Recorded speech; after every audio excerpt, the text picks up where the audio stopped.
Hello বন্ধুরা, আজ শনিবার আর এখন ঘড়িতে বাজে বেলা 12টা। আমি হেসেলে চলে এসেছি। আর এই দেখো এখানে ভাত ফুটছে আর এইখানটায় এখন রান্না হবে। আজকে নিরামিষ, তো মাথার মধ্যে ভাবলাম যে আজকে নিরামিষ কি করা যায়। চলো তো বন্ধুরা দেখো কি রান্না করছি, পরে তোমাদের সঙ্গে সবকিছু শেয়ার করব। পাঁচফোড়ন দিলাম, শুকনো লঙ্কা আর তেজপাতা দিয়ে দিয়েছি। এই যে জিরে, আদা, শুকনো লঙ্কা, ধনে গুঁড়ো, যে গুঁড়ো এটা দিয়ে এই যে দেবো পেঁপে আর আলু। এবার আমি পরিমাণ মতো হলুদ গুঁড়ো আর লবণ দিয়ে দেব। আর আমি মুগ ডালের ব্যবহার করব। আর মুগ ডালটা আমি হালকা ভেজে রেখে দিয়েছিলাম, আর সেখান থেকে মাত্র 200 গ্রাম মতো আমি ডাল ব্যবহার করব। আর ডালটা যেহেতু আগে ভাজা ছিল, সেই কারণে ডালটা আর বেশিক্ষণ ভাজা লাগবে না। এবার ডালটা হালকা নাড়াচাড়া দিয়েই আমি পরিমাণ মতো এতে জল দিয়ে দেবো। আর 200 গ্রাম ডালের মধ্যে আমি 200 গ্রাম গোবিন্দভোগ চালের ব্যবহার করব। তো জলটা ফুটে এসেছে, এবার গোবিন্দভোগ চালটা ধুয়ে রেখেছিলাম, সেই চাল এখন দিয়ে দিলাম। তো তোমরা বুঝতেই পারছো আজকে শনিবার, আজকে কি মেনু হতে চলেছে। তো বন্ধুরা রান্না হোক, তারপরে তোমাদের সঙ্গে শেয়ার করব আজকে মেনুতে কি কি আছে। চাল আর ডাল সম্পূর্ণ ফুটে গেছে। এখন আমি বড় সাইজের 2টো টমেটো কুচি দিয়ে দিয়েছি, আর দিয়েছি 2টো কাঁচা লঙ্কা চেরা। এবার ভালো করে খিচুড়ির সঙ্গে এটাকে মিশিয়ে নিলাম। এবার বাটির মধ্যে 1 চামচ মতো হলুদ গুঁড়ো দিয়ে দিয়েছি, আর পরিমাণ মতো লবণ এতে দিয়ে দিলাম।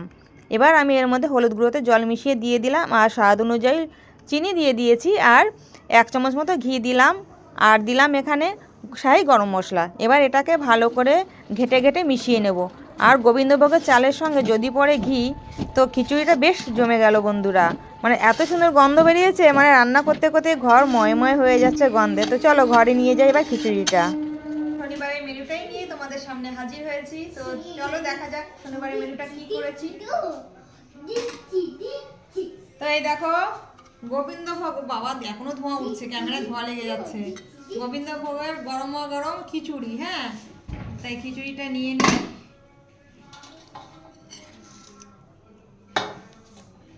ধোঁয়া উঠছে।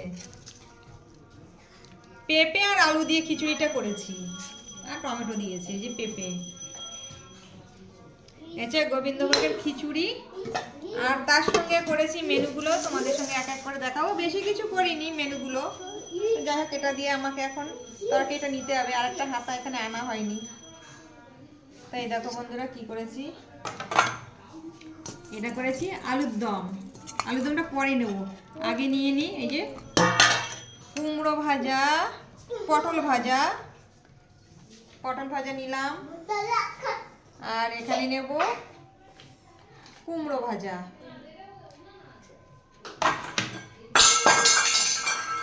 আর করেছি এখানে আলুর দম। এত কষা কষা করেছি, একদম ঝোল ঝোল করিনি, যেহেতু খিচুড়ি দিয়ে খাবো। একদম কষা কষা। এখন ঘড়িতে বাজে ঠিক দুপুর 2টো, আর আমি আমার খাবার দাবার মেনু নিয়ে বসে গেছি। তো চলো আজকের মেনুতে কি কি আছে। আজকে শনিবার, তো সম্পূর্ণই নিরামিষ। পটল ভাজা করেছি, কুমড়ো ভাজা করেছি বেশ ভারী ভারী করে, আর আলুর দম, আর সঙ্গে আছে লেবু। তো বন্ধুরা আজকে এটাই মেনু। আর খিচুড়ির মধ্যে আলু দিলে আমার ভীষণ ভালো লাগে, আলু দিয়ে খিচুড়ি খেতে।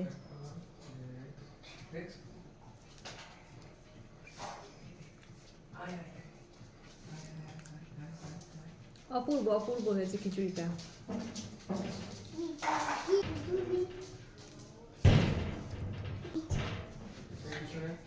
এত ভালো হয়েছে যে কোনটা খাবো ভাবছি, শুধুই খাওয়া যাচ্ছে।